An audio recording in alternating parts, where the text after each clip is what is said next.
Senhoras e senhores, bom dia. Eu sou a Grazi Guerra e vou acompanhar vocês durante todo o dia na programação deste palco Transformação 2. Sejam muito bem-vindos à primeira edição do MIExpo Fórum 2024, Fórum Industrial sobre Tecnologia, Sustentabilidade e Capacitação Profissional. A MIExpo, evento de negócios voltado para a indústria, nasce com o propósito de lançar um novo olhar sobre a indústria a partir de diferentes temas, como inovação, automação, infraestrutura, integração, transição energética, ESG, políticas públicas, capacitação, biodiversidade, indústria social, inteligência artificial, robótica, internet das coisas, entre outros temas ligados ao setor.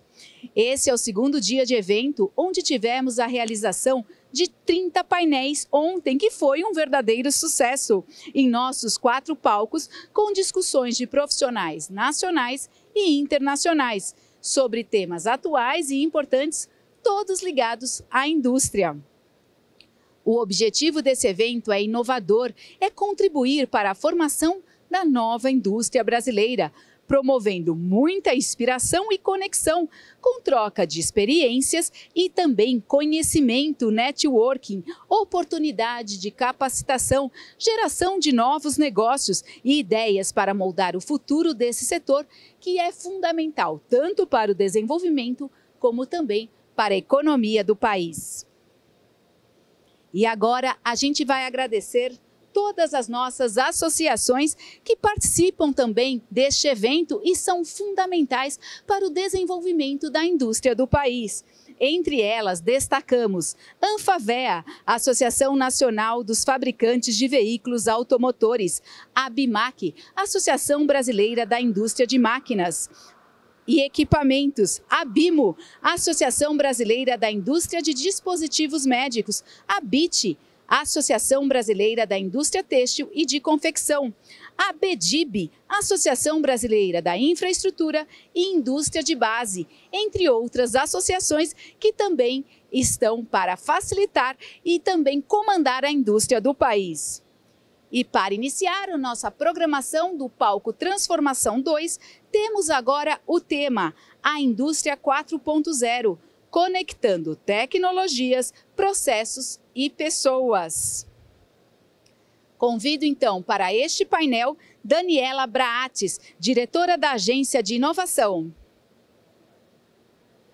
Desculpa. De novo, convido então para esse palco Daniel Braates, desculpa Daniel, o nosso moderador, diretor da Agência de Inovação. Por favor. Mayra Massuda, coordenadora de pesquisa e desenvolvimento da Exmo Bots. Falei correto agora? Bots. Yuko Meira, coordenador de projetos de inovação. E Fabiana Raulino, especialista em educação. Da onde? Trampolim. Gente, muito obrigada. É só o começo, por isso que a gente dá uma engasgadinha, tá bom? Mas bom debate para vocês e obrigada pela participação. Bem, bom dia. Me ouvem? Então, tá bom. Então, primeiramente, muito obrigado pela presença de vocês aqui no nosso painel.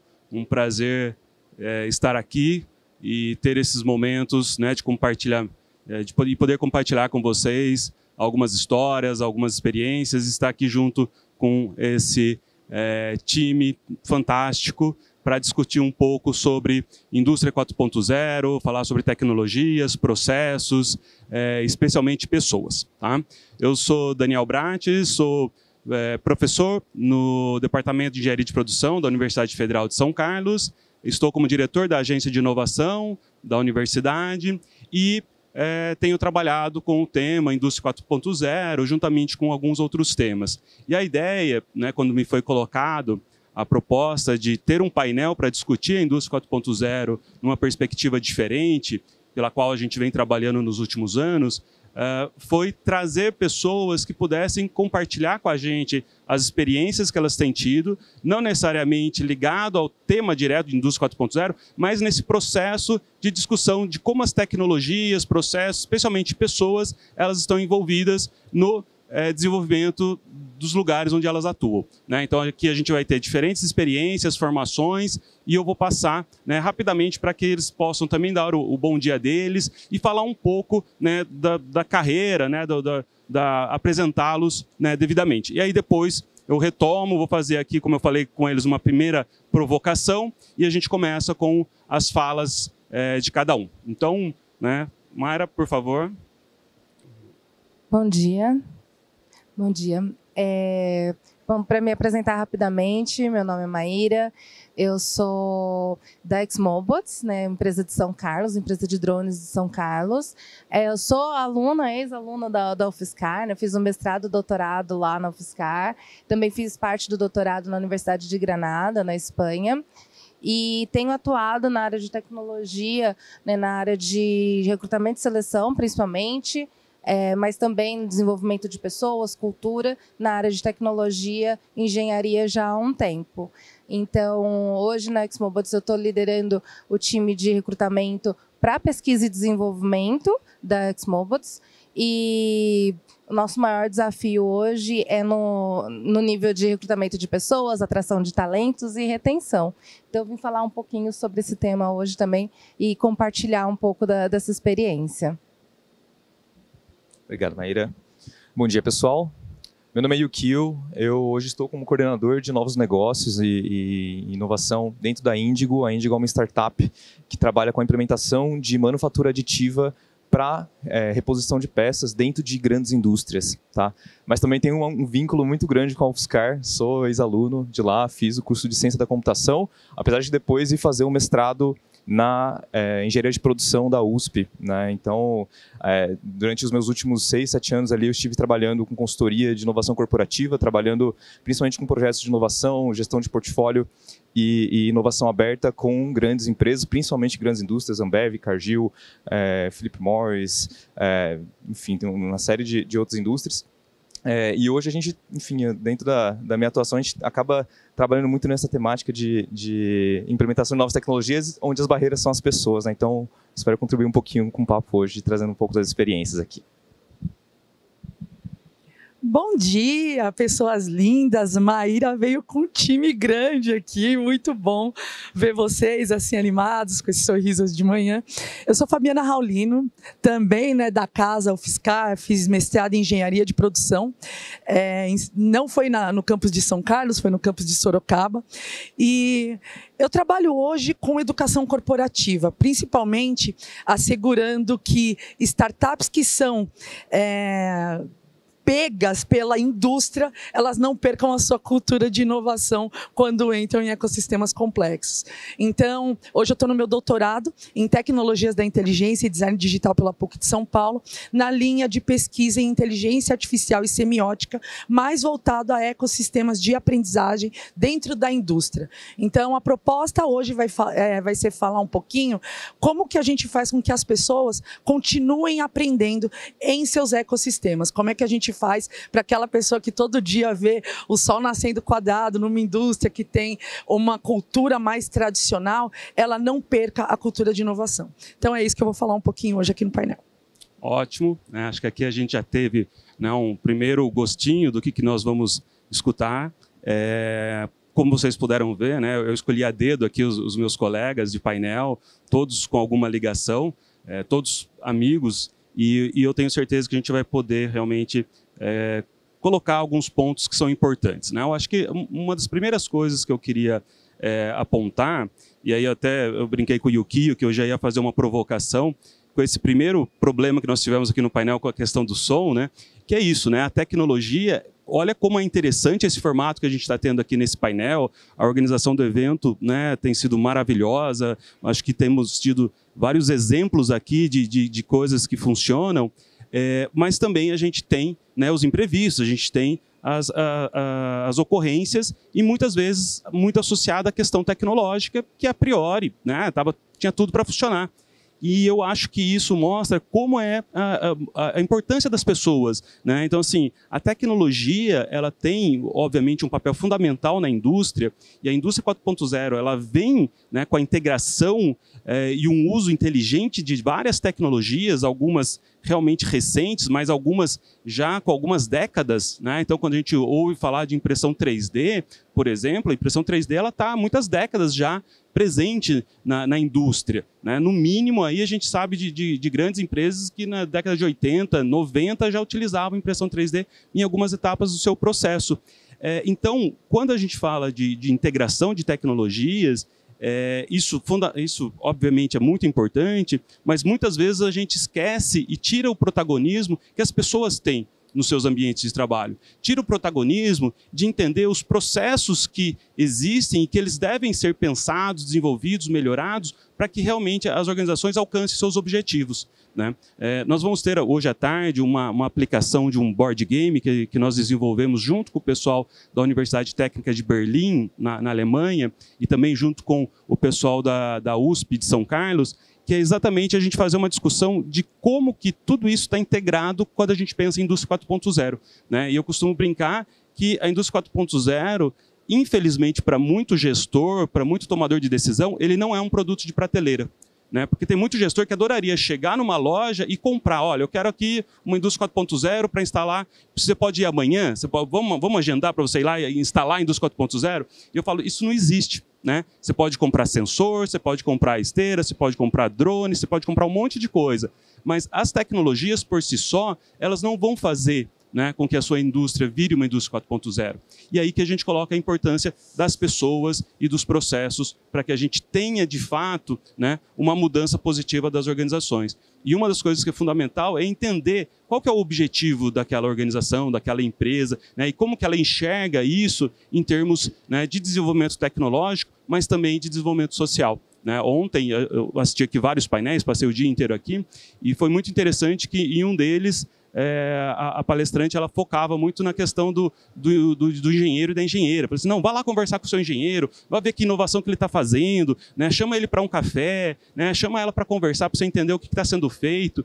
E isso foi muito interessante, porque mostrou, né, e isso a gente acaba sabendo de alguma forma, de que muitas vezes as empresas elas nem sabem o que está sendo desenvolvido internamente dentro da organização dela. Então ela acha que ela não inova, ela acha que ela não melhora processos, ela acha que ela precisa, né, sair comprando tecnologias, e na verdade ela está fazendo um desenvolvimento tecnológico ali dentro, né? Então eu acho que a gente tem um potencial muito grande, né, se a gente começar a olhar cada vez mais para as pessoas, colocar as pessoas, né, nesse protagonismo dentro dessa nova indústria, né, e sim, né, olhar dentro de um paradigma de sustentabilidade, né, de um paradigma que traz, né, outros olhares, né? Então acho que esse é um primeiro ponto, né, que eu queria trazer para vocês, e né, vou passar agora para a Maíra para que ela possa falar um pouco sobre esse desafio. A gente troca bastante mensagem, né, Maíra? Eu estava em Nairobi há 2 semanas atrás, escutando uma palestra de uma universidade, de um centro de inovação da Suécia, e aí eu não aguentei, eu tive que mandar para ela, mesmo o fuso horário sendo muito diferente, deve ter tocado o celular dela ali umas 2 horas da manhã, e aí eu falei, olha, não aguentei, eu tive que mandar agora, assim. Era a Suécia falando que eles têm um desafio gigantesco de contratação e retenção de talentos. E eu falei assim, Maíra, desculpa, eu não queria estar no seu papel, porque se a Suécia está com esse problema, o Brasil, acho que a gente está... é preocupante. Mas é claro, quem tem que falar sobre isso é a Maíra e não eu. Bem-vinda, muito obrigado por ter aceitado o convite, Maíra. Obrigada, Brats. É um desafio gigantesco, realmente. E para dar um pouco de contexto, né, do desafio que a gente vive lá na Exmobots, né? Então, nós desenvolvemos drones para a indústria de vários segmentos, desde o agro até defesa, vigilância, mapeamento. A gente tem drones que são os primeiros, né? Tecnologia desenvolvida no Brasil, 100% brasileira. A gente desenvolve tudo lá em São Carlos, né? Somos hoje 600 pessoas. Só da área de pesquisa e desenvolvimento, nós temos 200 pessoas lá na nossa unidade. E a gente desenvolve tudo do zero, desde a parte, né, de plataforma, de carenagem, até a parte de hardware, software, payloads, IA. Então, é um desafio gigantesco a gente fazer toda a gestão de pessoas, encontrar talentos também, que vão atuar na indústria com a mentalidade de inovação. Né? Porque a gente não está falando também de reproduzir algo que já está aí no mercado. A gente está falando de algo extremamente inovador que não existe ainda. Né? Então, toda a área de pesquisa e desenvolvimento ela tem um olhar ali de atender a indústria e, ao mesmo tempo, se desenvolver, criar algo do zero, testar, produzir protótipos, né, que exige uma mentalidade também que é muito desafiadora para a indústria. Né? Então, o desafio de mão de obra, o desafio de profissionais qualificados, ele está aí, e a retenção também. O que eu vejo muito presente é que a indústria tradicional, e aí a gente atende muito a indústria tradicional, né, que são nossos clientes, ela ainda está muito apegada a sistemas e a processos, né, quando a gente pensa em pessoas, né, atração de pessoas, retenção de pessoas, que ainda estão um pouco ultrapassadas. Né? Então, quando a gente vê a movimentação, né, o próprio Fórum Econômico Mundial tem falado sobre a mudança das competências exigidas pelo mercado. Né? Então, as mesmas competências, né, que estavam em alta 3 anos atrás, elas já têm mudado com uma maior frequência, né, do que no passado. Então, a gente falava assim, as competências dos próximos 10 anos, as competências dos próximos 20 anos, né, o que o mercado está buscando. Hoje a gente fala dos próximos 3 anos, dos próximos 5 anos. E está aí, né, e a indústria precisa se adaptar, e as pessoas, já é uma competência exigida, né, para várias áreas, não só as pessoas que vão atuar em IA. Né? Então, isso é um desafio gigantesco quando a gente fala em digitalização, em automatização da indústria. Né? E aí, quando eu olho, né, para o processo de seleção de pessoas, como é que a gente está buscando competências, né, para atender a inovação da indústria, exigida para a indústria, se a gente está selecionando pessoas do mesmo jeito que a gente selecionava 10, 15, 20 anos atrás? Como é que a gente vai continuar, como é que a gente vai mudar o paradigma de atração de talentos se a gente não muda a forma como a gente avalia as pessoas, a gente desenvolve as pessoas, a gente promove educação corporativa, né, de uma maneira mais adaptada com as mudanças do mundo e com as mudanças que a indústria está passando. Né? Então, eu vejo que, por exemplo, o modelo de carreira, né, que antes a gente tinha um modelo de carreira muito desenhadinho, né, e era a escadinha, né, as pessoas faziam carreira nas empresas, ficavam 20, 30 anos, aposentavam em uma empresa, né? E hoje isso já não é mais uma realidade tão comum, né? Hoje, principalmente em tecnologia, né, a gente vê uma frequência de troca de empregos, de troca de empresas muito maior do que a gente via algum tempo atrás. Né? Então, a escadinha do júnior, pleno, ou sênior, aí vai para a liderança, ela já não é mais uma realidade quando a gente fala de carreiras que hoje a gente chama de carreiras portfólio, que é a pessoa que ela vai agregando competências em projetos diferentes, em áreas diferentes, e ela não precisa ter uma carreira específica, linear, do jeito que a gente conhecia antes.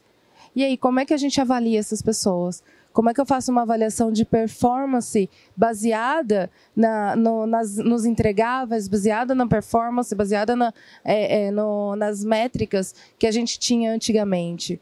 Né? Então, eu vejo que a indústria ela ainda vai precisar se adaptar a essas mudanças em relação a pessoas. As necessidades das pessoas são diferentes. Hoje as pessoas elas atuam dentro da indústria e elas têm um papel de consultor externo muitas vezes, então agregando realmente outras experiências à sua carreira. E aí eu vejo que a indústria ela precisa se adaptar em relação a processos. Né? A gente não pode ficar pegado, não adianta a gente promover toda uma digitalização, uma automatização, implementação de novas tecnologias, se a gente não inova em termos de processos. Né? E, para mim, esse acho que é o principal ponto da indústria, o principal paradoxo que a gente está vivendo hoje. Quando eu falo de atração de talentos, mesmo em São Carlos, onde a gente tem um berço de tecnologia, né, 2 universidades enormes, com o maior número de doutores por metro quadrado na cidade, né? A gente já tem uma dificuldade de atração de talentos, a gente já tem uma dificuldade de retenção de talentos também.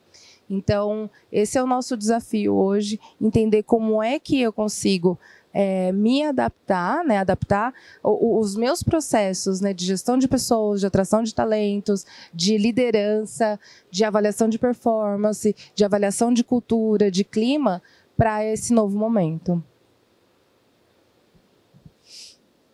Muito interessante. E quando ela fala, né, desse desafio, né, assim, eu já assisti algumas apresentações dela, mas também, né, de outras pessoas da empresa. E é impressionante o número de vagas em aberto, né? Como é difícil você fazer isso de fato. Então, você tem uma empresa de ponta, desenvolvendo uma tecnologia super interessante, né? Que chama muita atenção. A gente tem tido, né, empresas e interessados de fora do país, inclusive, que vêm, né? Parcerias têm sido desenvolvidas e a gente vê, né, esse desafio associado às pessoas. Eu acho que isso mostra para a gente, acho que um pouco aí a sua fala, Maíra, o quanto é importante, né, a gente estar também atento aos processos e trazer isso para dentro, né, da organização para promover, né, a questão das pessoas. Já passo para o Yukio, né, o Yukio tem sido um grande parceiro aí de jornada em termos de inovação e que também tem muito esse papel, né, de interagir com várias organizações, empresas, né, startups. Então, acho que ele consegue também ter um pouco esse olhar de quem, né, sai de uma universidade formado num curso muito concorrido. Ele é contemporâneo de um sobrinho meu que está lá em Singapura, que eu pude visitar recentemente, e é impressionante quanto essa carreira, né, da ciência da computação ela está valorizada e, ao mesmo tempo, né, eu imagino o desafio que é você procurar lugares onde as pessoas consigam dar essa atenção para que as pessoas consigam desenvolver o seu potencial, né? Então, acho que, falando em termos de inovação, criatividade, a gente sabe que cada um tem um potencial gigantesco, né, de criar juntos uma série de soluções, inovações, mas eu imagino que você, né, perceba os vários desafios e obstáculos nesse desenvolvimento. Yukio, vai lá. Com certeza, Bratis, com certeza. E, assim, eu acho que desde a época que eu trabalhava com inovação corporativa dentro de grandes empresas, como consultor, né, com grandes empresas, tem algumas coisas que são um padrão, e aí, assim, falando de Brasil, mas eu imagino também que tendo contato com outras empresas em outros lugares do mundo, a gente enxerga que isso é um padrão também fora daqui, que é o quanto que as pessoas enxergam muito as tecnologias, a indústria 4.0, esse tipo de coisa como fim, né, na formulação das suas estratégias, e no final das contas, essa abordagem, né, olhar para a indústria 4.0 com uma abordagem, acaba ajudando a gente a visualizar isso como um meio, na verdade, que vai se desdobrar em diversas ações que vão tangenciar pessoas, a forma como a gente enxerga os talentos, a forma como a gente retém os talentos, a forma como a gente desenha processo. Quando eu trabalhava com inovação aberta, né, como consultor ali, a gente enxergava uma dificuldade muito grande que as empresas tinham em identificar de fato as dores dentro dela, identificar de fato como que você conectava um portfólio de projetos, de iniciativas como essa com a estratégia para que você justificasse e conseguisse de maneira não pontual, mas de maneira contínua, trabalhar a entrada daquela nova tecnologia como um gatilho para que você trabalhasse o desenvolvimento de pessoas, a mudança de processos dentro da empresa, né? E isso tudo todas essas iniciativas se somam ali para você alcançar a estratégia. Hoje, do lado da startup, do lado de quem implementa, leva a tecnologia para dentro da empresa, a gente enxerga muito isso também. A Indigo, como uma startup que foca em implementar uma solução de ponta a ponta para que a indústria consiga mudar o paradigma dela de, ao invés de eu comprar peças, ao invés de eu comprar peças de reposição para a minha indústria que são importadas e que vêm da Alemanha, da Suíça, da China, etc., você para de pensar seu planejamento logístico de manutenção olhando para esse lead time, olhando para essa importação e passa a pensar o seguinte: eu consigo produzir a minha peça dentro de casa hoje com uma tecnologia emergente.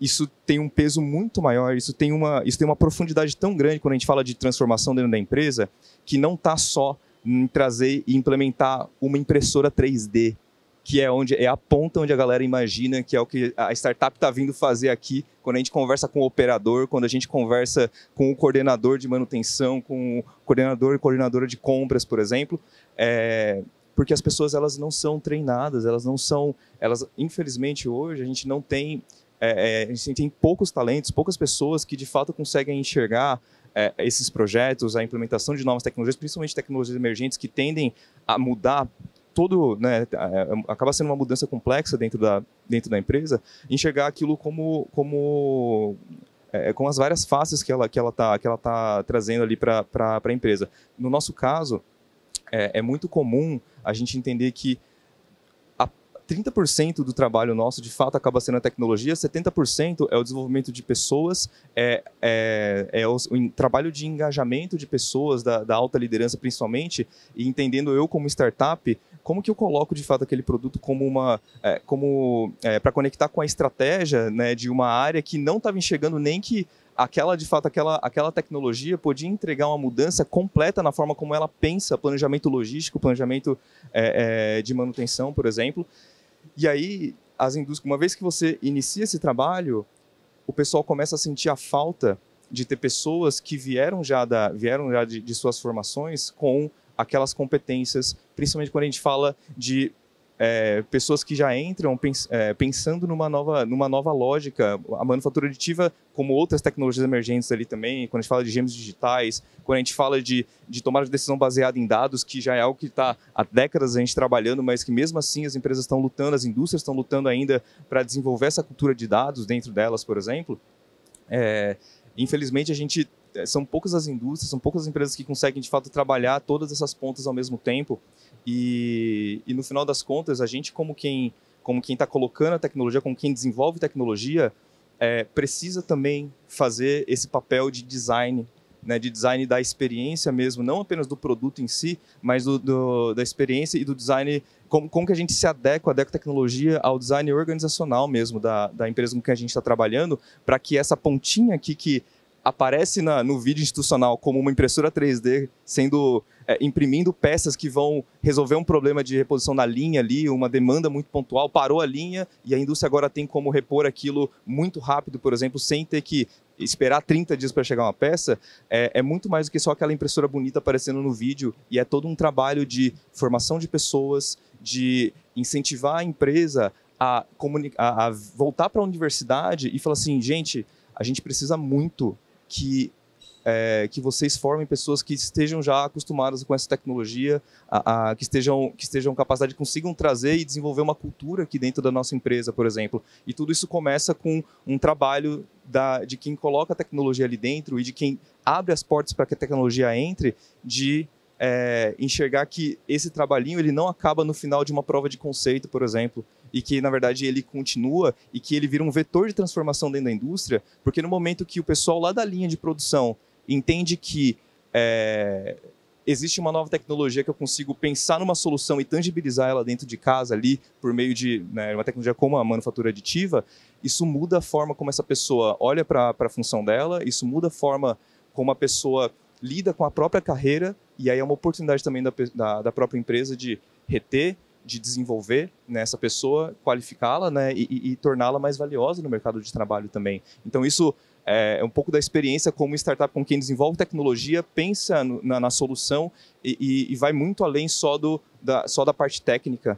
né, mas como quem está olhando também com uma forma de fazer com que as indústrias abracem a tecnologia e de fato consigam implementar aquilo de maneira longeva, né? E aí eu acho que eu já grudei nesse número que você falou, 30-70, porque se uma startup de tecnologia, né, uma tecnologia super emergente, que é super interessante, está espalhada pelo mundo inteiro e que a gente precisa aprender e colocar cada vez mais ela no dia a dia das nossas indústrias, né, fala que 30% é técnica, tecnologia e o restante são pessoas, a gente tem que realmente ficar atento, né? E eu vou querer voltar depois, Yukio, nessa questão do design, né, da organização. Acho que isso é muito importante. Acho que a gente tem que mudar um pouco aí o drive que foi instalado há algumas décadas atrás, onde tudo era top-down, né? Então você tinha ali uma matriz que pensava como que tinha que ser todo o modelo da organização, e isso vinha descendo cascata abaixo e batia lá embaixo, e a pessoa, né, ela tinha que aceitar aquilo e acabou. Acho que as novas organizações, ou pelo menos as que precisam e querem inovar, elas vão ter que começar a olhar experimentando mais e deixando, né, a partir desse design, mais espaço para que as pessoas possam desenvolver suas competências e possam construir coisas novas, né? Então, acho que isso é fundamental, né? Então, a hora que o cara fala assim, não necessariamente eu tenho que olhar para um catálogo e achar a peça que eu quero, e sim, o que eu preciso, eu vou lá e ponho, desenho, projeto e faço, e mando para uma impressora, eu faço via manufatura aditiva, eu acho que isso muda o cenário. Né, a gente passa, né, de ser apenas importador de tecnologias, de peças e tal, e começa cada vez mais gerar novas tecnologias, e né, não tem como lembrar que o exemplo da Xmobics como sendo, né, um super caso de sucesso.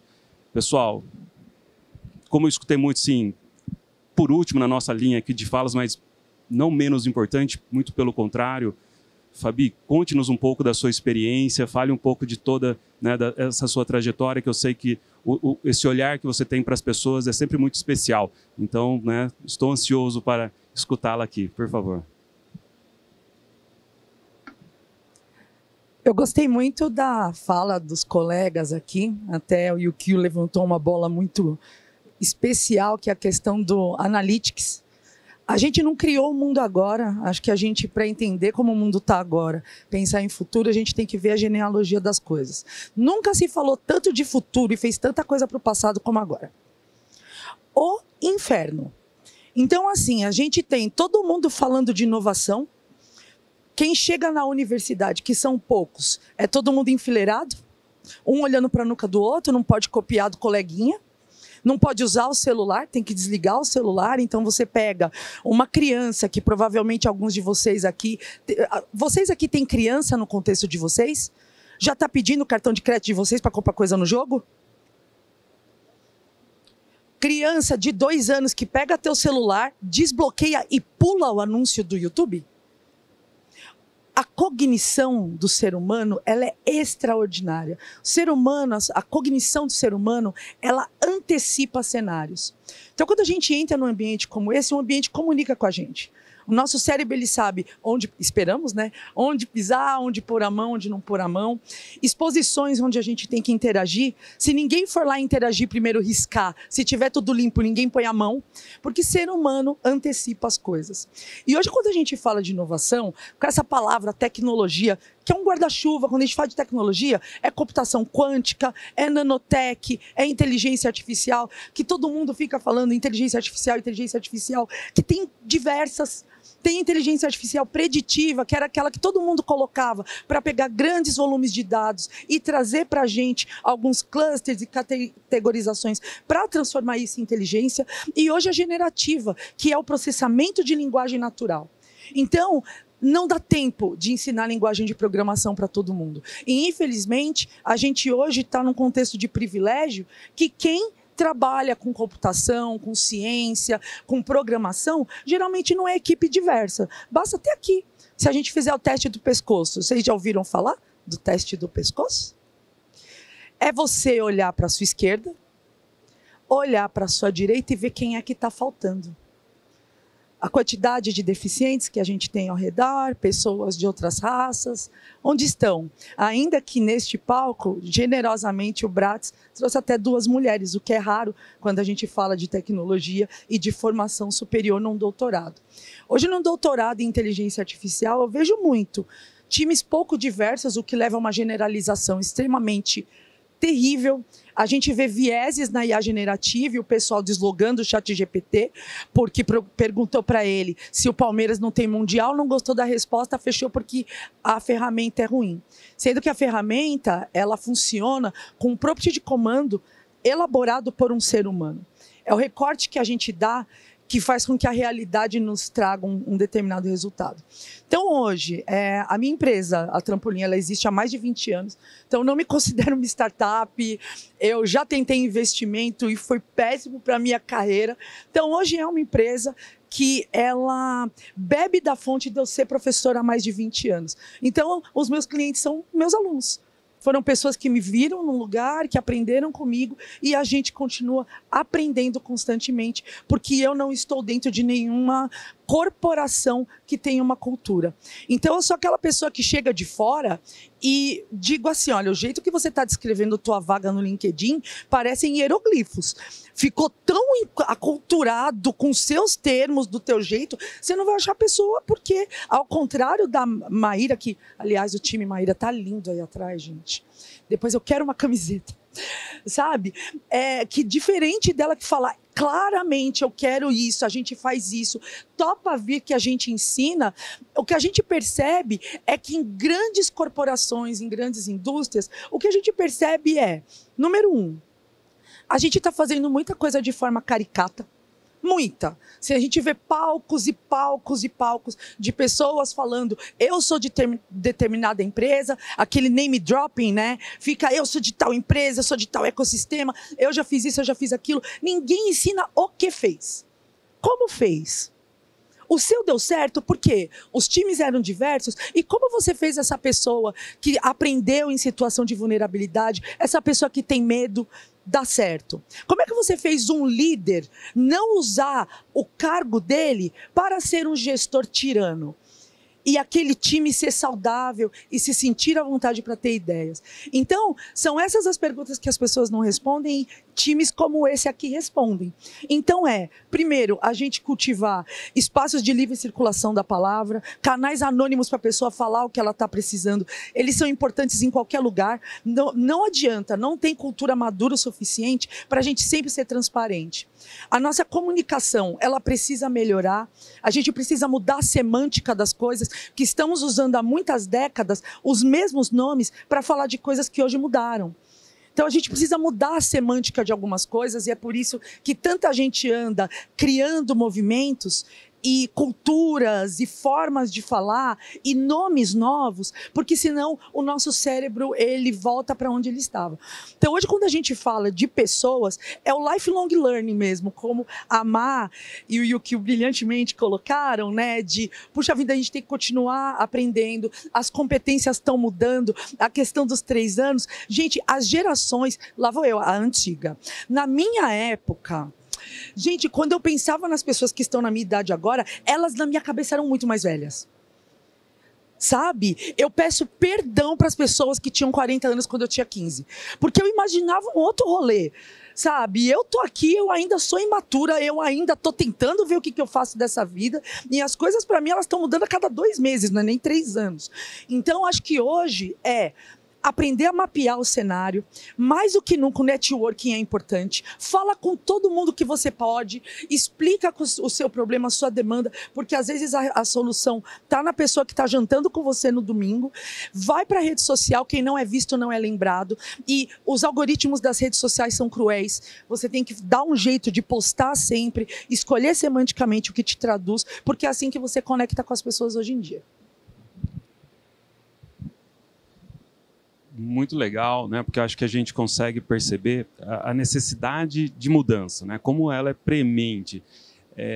E aí a gente tem visto, né, muito essa discussão, principalmente falando da indústria, indústria 4.0, ainda muito voltado para a questão tecnológica, né? Como mudar fosse trocar a minha esteira, instalar um robô, colocar lá um sistema de automação e simplesmente, né, tá muito longe disso. Né? A gente conhece vários casos e a universidade ela acaba virando um ponto focal, principalmente, né, na área que eu atuo, de organizações que vão atrás e muitas vezes num cenário desanimador, onde a empresa ela já fez um investimento de milhões, já comprou a tecnologia, já instalou, já está lá com, né, dados gigantescos, e aí ela vem, e aí, o que eu faço com isso agora, professor? Né? E a gente fala, olha, né, acho que você, né, a sua estratégia não foi das melhores. E aí, obviamente, que a gente tenta fazer do limão uma limonada, mas mostra que esse mundo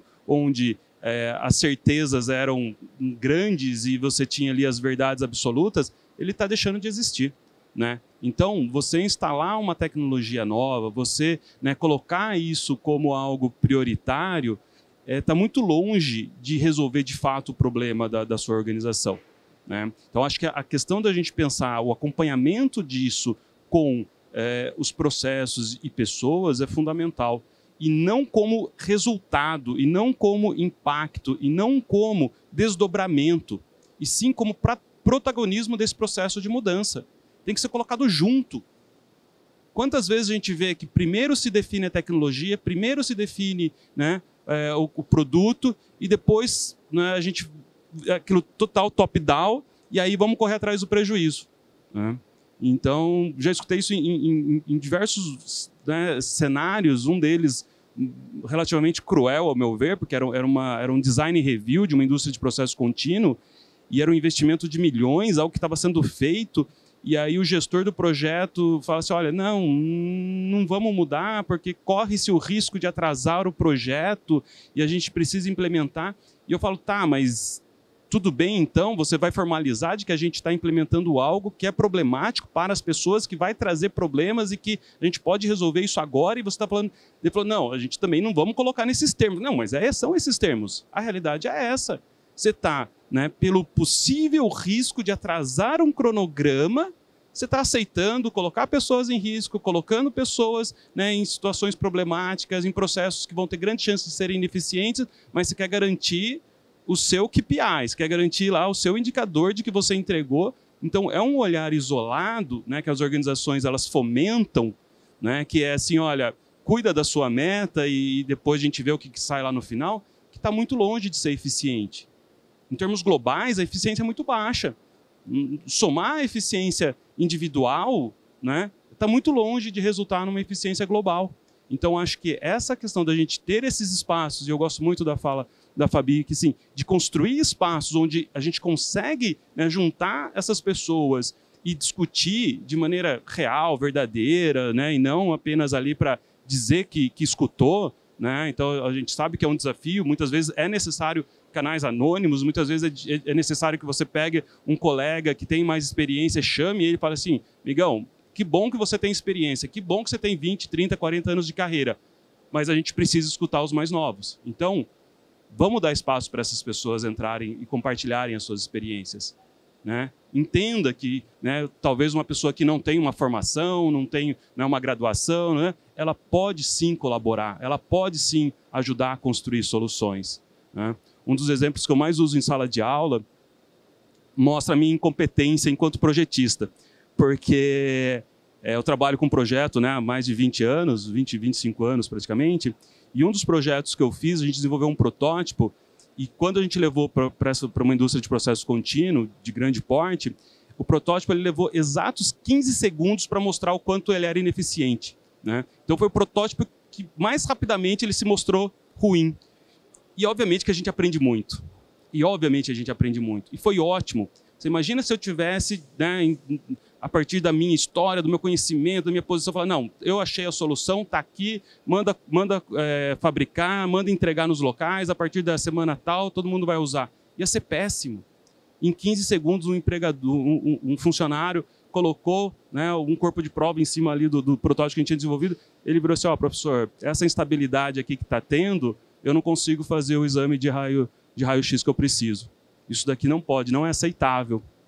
E eu falei assim, obrigado, isso foi em São José dos Campos. Falei, obrigado, eu vou pôr esse protótipo aqui na minha mala, vou voltar com o meu carro para a minha universidade, daqui a umas 2, 3 semanas eu volto, tomara que eu consiga resolver esse problema para você. Então, assim, a gente tem espaço de falar assim, olha, eu errei, né? E o que você traz para mim é um conhecimento que eu preciso incorporar, eu acho que é fundamental, né? Então, né, eu queria trazer um pouco né, acho que esse espaço e junto, né, assim, isso vem desde o início, né? Você chamar a pessoa para dentro da sua organização, ela tem que estar, né, pronta e querendo participar dessa maneira, né? Eu acho que é uma construção que você, e aí eu passando para a Maíra escutar, que você tem que construir para dentro, para quem já está dentro da sua organização, que é quem te emprega e quer que você faça muitas vezes ali o ABC e tal, e você tem que falar para eles, não é muito mais bem assim, né? Apesar de ser uma empresa nova, recente, eu imagino que você deva também, né, que fazer essa construção e também com as pessoas que vêm, né? Então, se você puder falar um pouco assim desse processo, como que é para vocês, eu acho que isso poderia ser interessante. Acho que do nosso lado, né, como RH, e como RH bem consultivo, né, saindo também do estereótipo que a gente tem no RH administrativo, que só cumpre, né, papelada, que só faz a parte de execução. Eu vejo que o RH ele tem um papel cada vez mais estratégico e consultivo nisso. A gente está falando de um momento de muitas incertezas, como o Bratis falou, né? Muitas incertezas, muitas transformações acontecendo, e eu vejo que o papel do RH é dar uma base, um suporte para a liderança, para também tomar decisões e também testar e errar e falhar e aceitar que aquilo que ele aprendeu na indústria há 20 anos atrás já não funciona mais para a indústria hoje, né? Então, eu vejo que o nosso papel como RH, como educação corporativa, como aquisição de talentos, né, atração de talentos, retenção de talentos, é muito trazer esses desafios, questionar mesmo a mentalidade da liderança. E às vezes a gente não consegue fazer um milagre dentro de casa, né? Numa experiência anterior, eu vi que o que mais funcionou para trazer essa reflexão, porque muitas vezes a gente está dentro da cultura, e eu adoro, estava falando com o Ikio antes, eu adoro estar dentro da cultura. Para mim faz muito sentido eu vivenciar aquilo lá para pensar em soluções junto com a liderança. Mas às vezes a gente está dentro da cultura, a gente não consegue trazer um prisma diferente. Então, pensando até, tipo, como a Fabi falou, assim, o que as empresas estão fazendo, né? Qual que é o segredo? O que você fez que deu certo? Uma das coisas que eu vi que deu mais certo foi trazer para a liderança contato com lideranças externas. Então, a gente fazia encontros, né? Eu fiz isso de maneira online, encontros sem uma pauta específica, mas um encontro, uma sessão de perguntas abertas, em que as lideranças podiam perguntar para outras lideranças de mercado como que elas estavam resolvendo problemas do dia a dia. E aí isso abriu tanto a mentalidade das pessoas de ver, poxa, o problema que eu estou tentando resolver da mesma maneira há 20 anos, né? E aí eu preciso atingir meu KPI, eu preciso entregar, eu preciso cumprir prazo. Será que isso está fazendo sentido? Porque quando eu vou para o mercado, as pessoas não estão fazendo desse jeito. Quando eu descubro uma maneira mais fácil, mais prática, mais humana, mais inovadora de resolver um problema, eu acredito que isso bate qualquer métrica, qualquer indicador, qualquer entregável que a gente está mirando aí para o mercado. Muito legal. E o Kio, nesse mesmo sentido, eu acho que esse é um exemplo, né, que a Maíra coloca de um design organizacional, de mudança, né, o que você enxerga aí como necessário para que a indústria cada vez mais comece a fazer, enxergar de maneira diferente, para a gente ver mudanças positivas? Eu acho que principalmente com parte de aprendizado, que nem você estava falando, né, Bratis? Quando você mostrou o protótipo e o protótipo gerou aprendizado, as indústrias precisam trabalhar mais com a mentalidade de experimentação dentro desse processo de transformação delas mesmo e como parte do processo de experimentação também olhar para o aprendizado organizacional e de que a indústria de 100 anos, de 70 anos que estava ali, ela está tendo que lidar hoje com as novas gerações que aprenderam de formas diferentes, que estão trabalhando de forma diferente, e acho que a indústria é um dos lugares que você mais encontra esse choque geracional. Ali como Índigo, uma coisa que a gente acaba fazendo muito, e uma coisa que eu acho que é muito legal, é que eu vim da ciência da computação, trabalhei depois de consultoria e fui para uma empresa que ela é fundada por designers de produto, designer industrial. Tem um dos fundadores que tem formação em design e engenharia, e acaba acontecendo um negócio muito interessante da forma como a gente desenvolve solução e a forma como a gente enxerga o ambiente, né, das organizações com que a gente trabalha, que é o de pensar em como desenhar a melhor solução mesmo e olhar para todas aquelas condições de contorno de, poxa vida, eu tenho de fato hoje uma pessoa dentro de cada indústria que é o meu foco e que geralmente ela tem seus 50 mais anos, trabalham há 20, 30 anos no mesmo lugar, da mesma forma, aprendeu assim na faculdade ou com a pessoa que veio antes dela dentro da indústria e tem muita dificuldade de enxergar como aquilo ali vai mudar, porque o sistema ela usa o mesmo há pelo menos 20 anos, né? Ela conhece ela tem um relacionamento já formado com todos os fornecedores dela.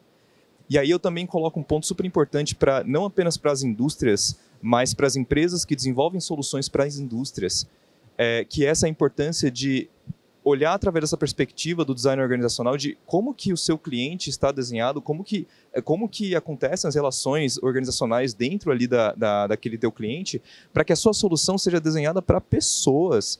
Porque se quem trabalha com tecnologia emergente tem que considerar que parte da adesão à tecnologia vem por meio da formação. E se você, como quem propõe tecnologia, não pensa nesse pedaço do desenvolvimento de produto seu, isso vai falhar e não vai dar certo. E a indústria, ela é fatal nisso. A startup industrial, a Inditech, ela tem muita dificuldade de implementar mesmo soluções que não estão no hype. Seria muito mais fácil se eu fosse uma startup puramente de IA, porque tá todo mundo falando de IA, tá todo mundo querendo implementar a solução de IA, mas eu falo de manufatura aditiva, que é o que nem o Bratz comentou, é uma tecnologia que está no mercado, assim, é falada faz 3 décadas pelo menos. E agora, depois de quebras de patente recentemente, teve o surgimento de mais equipamentos, começou a popularizar, começou a avançar muito, chegou a geração das impressoras 3D com IA, e aí a galera começa a falar assim, nossa, eu acho que agora eu consigo começar a usar, só que a pessoa com quem a gente lida são as mesmas pessoas que compram do mesmo fornecedor há 30 anos ali, há 20 anos dentro da empresa, e precisam participar de um processo de transformação. E apesar de eu não trabalhar com IA, que é um tema super em alta e está muito fácil de você chamar a atenção das pessoas, eu tenho uma vantagem de que a manufatura aditiva, ela chama atenção por ser algo físico, por ser algo que tangibiliza soluções, e a gente usa muito isso como elemento de atração para que as pessoas se interessem e vejam aquilo como algo bom para a carreira delas, algo bom para elas poderem... às vezes, assim, no Brasil a gente não tem muita cultura maker, mas a gente tem trabalhado com empresas escandinavas, por exemplo, que a cultura da empresa, da sede, é muito maker. E isso é muito legal, porque no final das contas, você tem uma adesão muito mais fácil a esse tipo de solução, e aí tecnologias emergentes ganham espaço ali dentro, e a empresa também ela já tem uma estrutura de desenvolvimento das pessoas feita para conseguir fazer com que essa adesão seja muito mais fluida também. Né? Então, nós como estamos aqui lidando com uma cultura diferente dentro do Brasil, parte acho que de um diferencial nosso é exatamente conseguir entender muito bem como transitar e como fazer como trabalhar essa adesão, porque não é só tecnologia mesmo. Né? Exato. E é muito bem lembrada a questão da cultura maker, né? Porque é um tema que eu gosto muito e eu chamo sempre a atenção, né? Que uma das coisas um dos princípios que eu gosto de explorar da cultura maker é que a gente parte do it yourself, né? Faça você mesmo, pro do it together, né? Vamos fazer juntos, né? Então acho que isso, né? A ideia de construir, de conceber, de pôr a mão na massa, de prototipar, de errar, isso acho que é fundamental e, né, a gente pode trazer isso como, né, algo importante para o futuro da indústria. Mas eu vou pegar o outro gancho do que você falou, que é da formação.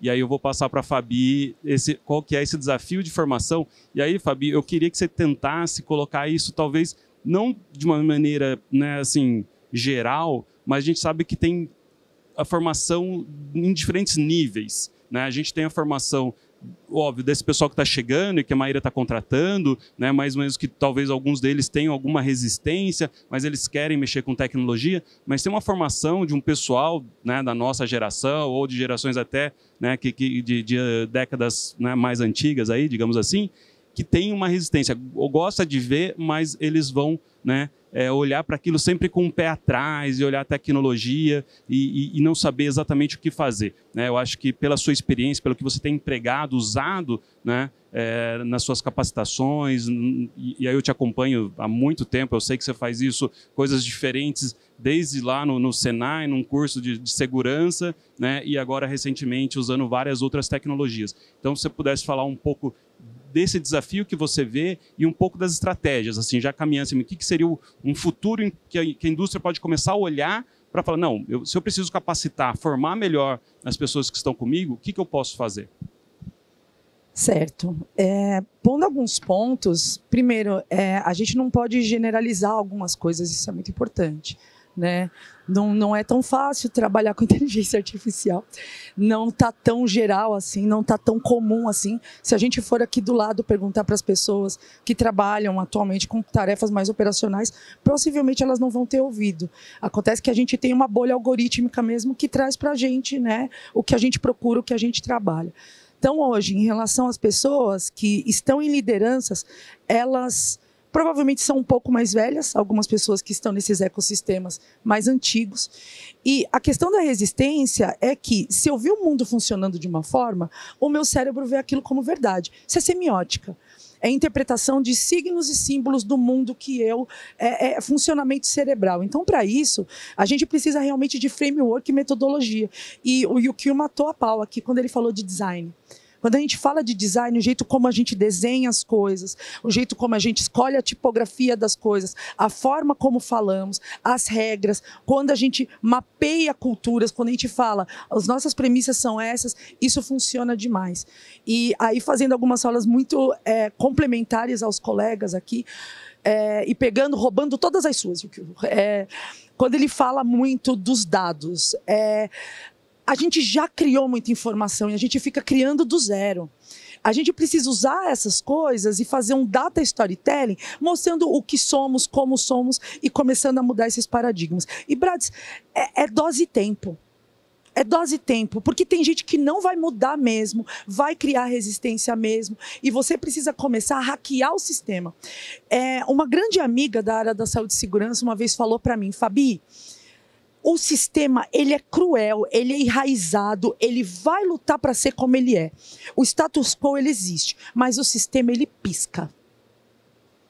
Uma hora, por uma pessoa diferente, por um case interno, por um case externo, o sistema pisca. É nesses momentos que a gente precisa conversar com as pessoas e fazer aquele hackeamento interno.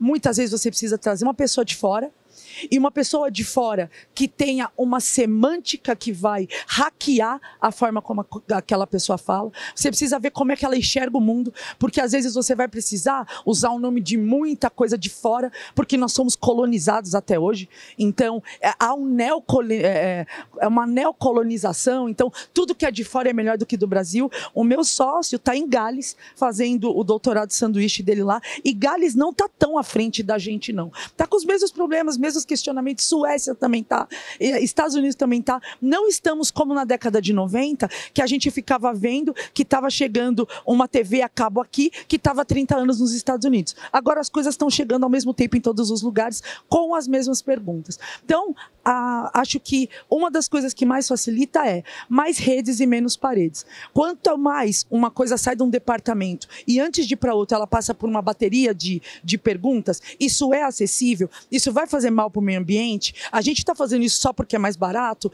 Quando a gente coloca certas perguntas, a gente começa a quebrar essas fragmentações e essas verdades obsoletas que estão fazendo parte da nossa indústria até hoje.